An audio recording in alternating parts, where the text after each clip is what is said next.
অন্তর্বর্তীকালীন সরকার যখন দায়িত্ব গ্রহণ করে তখন নির্বাচন আয়োজনের সময়সীমা নিয়ে কোনো ধরনের শর্ত ছিল না বলে মন্তব্য করেছেন শ্রম ও কর্মসংস্থান এবং নৌপরিবহন উপদেষ্টা ব্রিগেডিয়ার জেনারেল অবসরপ্রাপ্ত ডক্টর এম সাখাওয়াত হোসেন।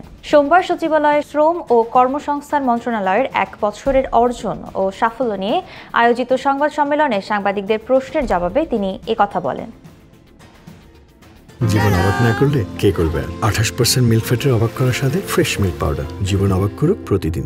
সাখাওয়াত হোসেন বলেন, আমরা যখন 2024 সালের 8 আগস্ট আসি তখন আমাদের কেউ ম্যান্ডেট দেয়নি যে 1 বা 1.5-2 বছরের মাথায় নির্বাচন দিতে হবে। কেউ বলেনি যে নির্বাচন করতে হবে এত তারিখের মধ্যে। আমরাই বললাম যে নির্বাচন হবে। সেই নির্বাচনের পরিপ্রেক্ষিতে যদি রাজনৈতিক দলগুলোর মধ্যে দৌড়াদৌড়ি শুরু হয়ে যায় তাতে তো সরকার হস্তক্ষেপ করতে পারে না।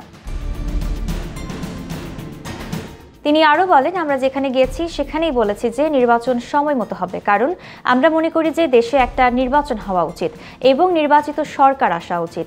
বৈশ্বিক গণতান্ত্রিক চর্চাটা স্টাবলিশড হওয়া উচিত।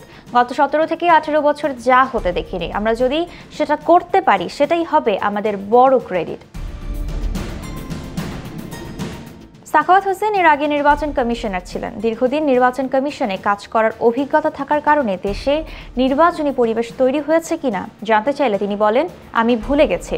নির্বাচন নিয়ে আমার কাছে বলার মতো কিছু নেই। আমি নির্বাচন নিয়ে অজ্ঞ, কোনো আইডিয়া নেই। এটা নির্বাচন কমিশন বলতে পারবে। বর্তমান রাজনৈতিক পরিস্থিতিতে শ্রম উপদেষ্টার সন্তুষ্টি নিয়ে জানতে চাইলে জবাবে তিনি বলেন, এখন যে রাজনৈতিক পরিস্থিতি তাতে রাজনৈতিক দলগুলো জানে না যে তারা কি করবে, তাদের ভবিষ্যৎ কি।